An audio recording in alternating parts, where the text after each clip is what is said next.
What's going on, guys? Welcome back to NolanTCG, and we are back here today with another deck profile, and this time it's for Rescue Ace. So it has been a little while since we've done a profile on the channel, and it's mainly been because I've been playing the same deck for the last couple of months, and of course it's Rescue Ace. We finally got back into the, regional swing of things this weekend, where I went away to the Orange Regional. Ended up going X2, could have done better.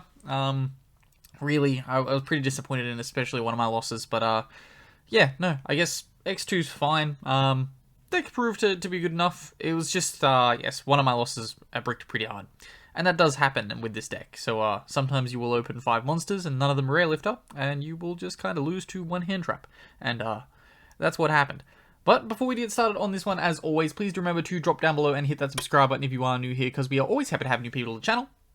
And let's get on into this deck profile.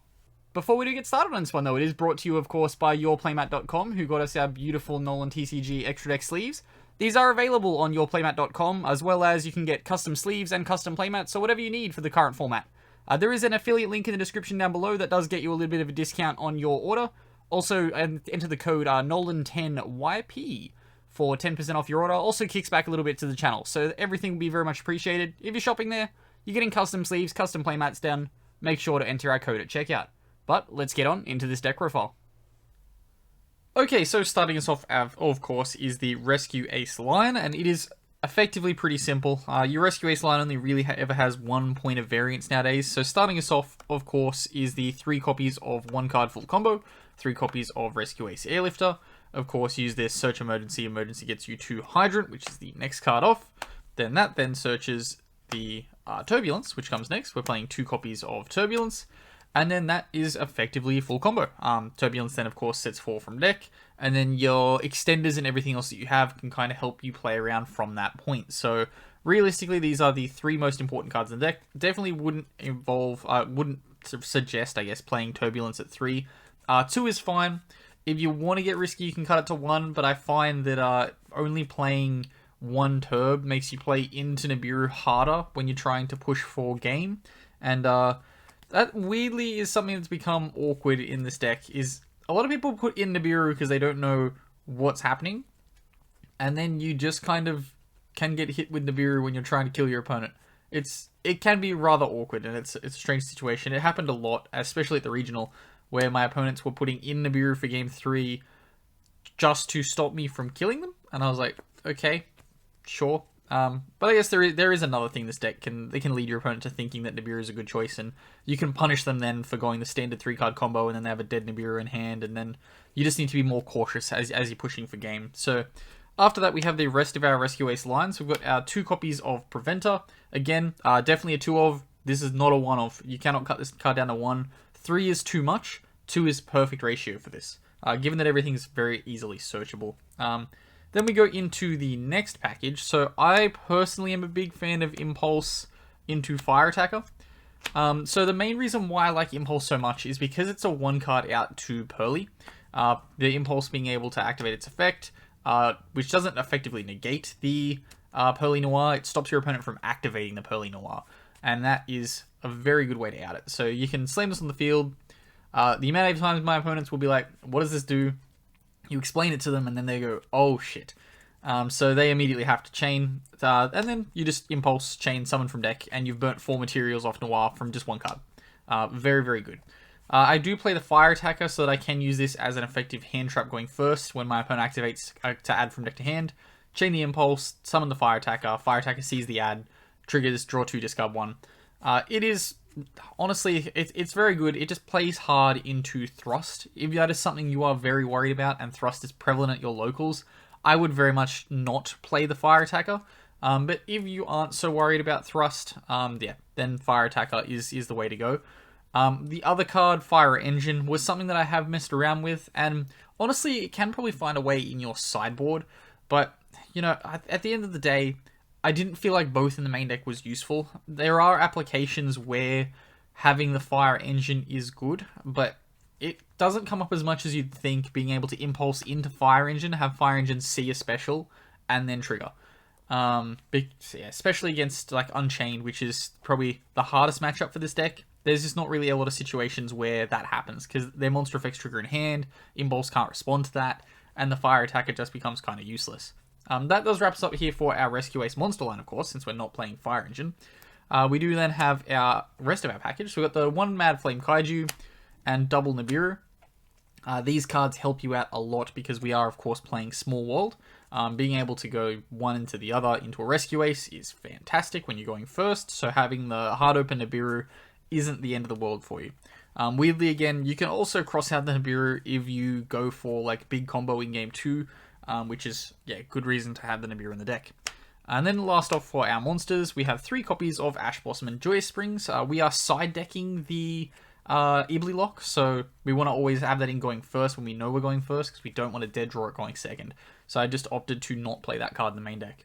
Then we get into our spell counts. We're playing 16 spells. You'd think that means we lose to Eradicator? Not really. You'd think that means we lose to Anti-Spell? Again, not really. Unless you open like 5 spells, then you lose to Anti-Spell, because none of your spells can be chained. For our Rescue Ace line, we do have the 1 copy of HQ. Definitely wouldn't recommend playing more of it. Realistically, I only search this card when I need to use the recycle that turn. And then in that instance, I don't really mind if it gets popped, because typically I'm going to win on the next turn after that. Then we have our 1 copy of Rescue and 1 copy of Alert. Again, just standard one-offs. You don't need to play more copies of these cards. And then the card that is needed to be played at 3 copies of Emergency. The reset from grave is also a thing on this card, which is really good. I didn't give that enough respect, being able to banish it from grave, reset my traps, and then keep going. Then we go into, I guess, our consistency cards after this. So we've got our 2 copies of Pot of Prosperity and 2 copies of Small World. Realistically, the reason why I'm playing 2 of these is because I want to play that Impulse line into the Fire Attacker. What I would probably do if I was taking out the Fire Attacker would be increasing my Pot of Prosperity or my Small World to 3. I do side the 3rd copy of Prosperity just for when I'm going first to take out the Fire Attacker to put in. It just gives me an extra card of side for when I definitely want to dig and find those certain cards to help me in my matchups. Then we go into, I guess, our protection, which is our 3 copies of Crossout Designator. We really don't want to get ashed or impermed on our combos, so being able to have that protection really helps out. We do, of course, have the 1 copy of Called by the Grave to follow that up. Then our last 2, I guess, consistency one-ofs, Rotor and 1 for 1 again. Rotor is full combo. 1 for 1, depending on what you pitch, also can be full combo. Then we do get into our trap line. We are just playing 1/1/1 of the 3, so playing 1 Extinguish, 1 Contain, 1 Reinforce. I'm a big fan of Reinforce. There are times where I experiment with siding this card out whenever I need to have more, I guess, win now cards. But the Reinforce helps you so much to play back against blowout cards, because you can chain the Reinforce, make something protected, everything goes to grave because you've just been lightning stormed or dusted, and then you can banish the Reinforce from grave to reset an emergency, and it helps you recover a whole lot of resources. So Reinforce helps you grind so much more, and that's the reason why I can't find myself cutting it from this main deck. Like, are situations where you can look at cutting it simply because getting to your win button card will just, again, be a win button, but Reinforce just helps so much in the grind game that I only will side it out if I know I need to win with a certain card. Like, in particular, this card will normally not be in my deck going second, just because it's a dead card going second. And typically, my opponent's probably not going to have those blowout cards in their main deck, so this will go out for something that is a blowout go second card. But whenever I'm going first, I find myself really needing that Reinforce in the deck. The other 2, they're self-explanatory. You would never cut those. And then lastly, the 40th card in the main deck, 1 copy of Infinite Impermanence. This did used to be 3 and we weren't playing the Nib, but when we put in the Small Worlds, the Nibs made so much sense. So we decided to put in the 2 copies of Nib and then the 1 copy of Impermanence. Again, for your cross-out target. And if you draw it, hey, you've just drawn an Impermanence, so you can't really complain.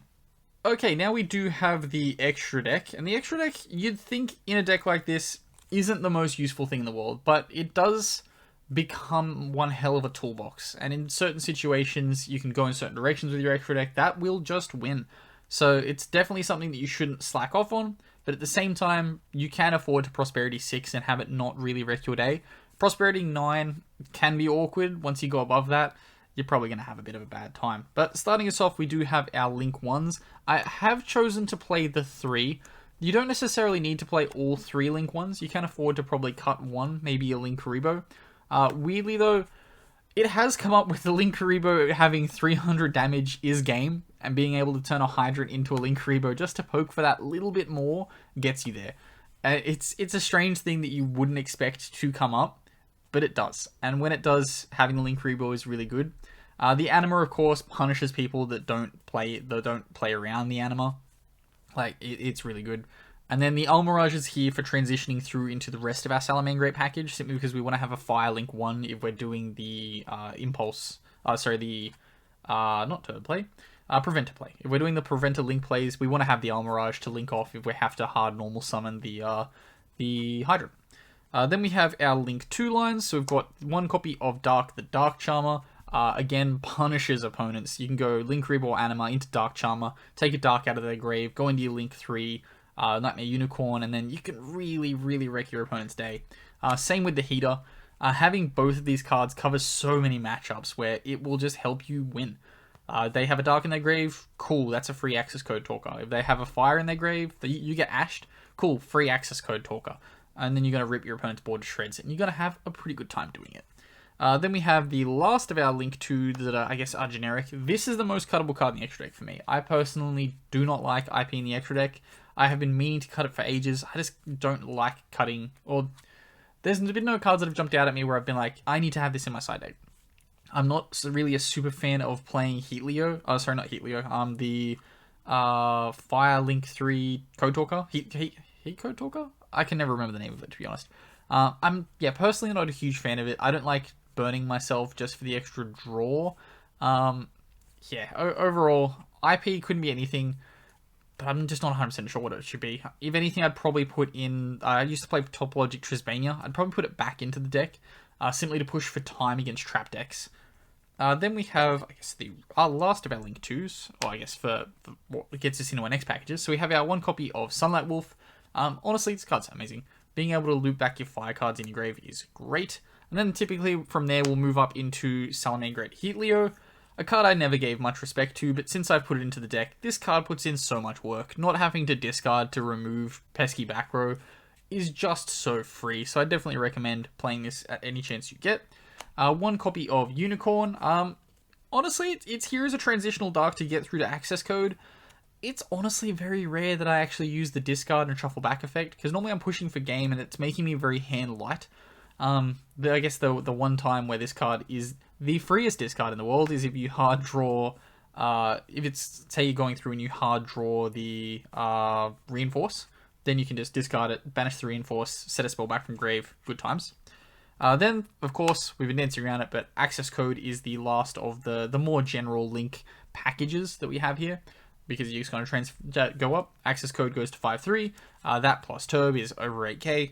That will typically be your game right there. Then we have the, I guess, game 2 and 3 packages. So for the start of our game 2 and 3 package, we have the Gigantic Sprite package. So, of course, this is a free prosp out in game 1, because we're not playing the Ibly Lock in the main deck.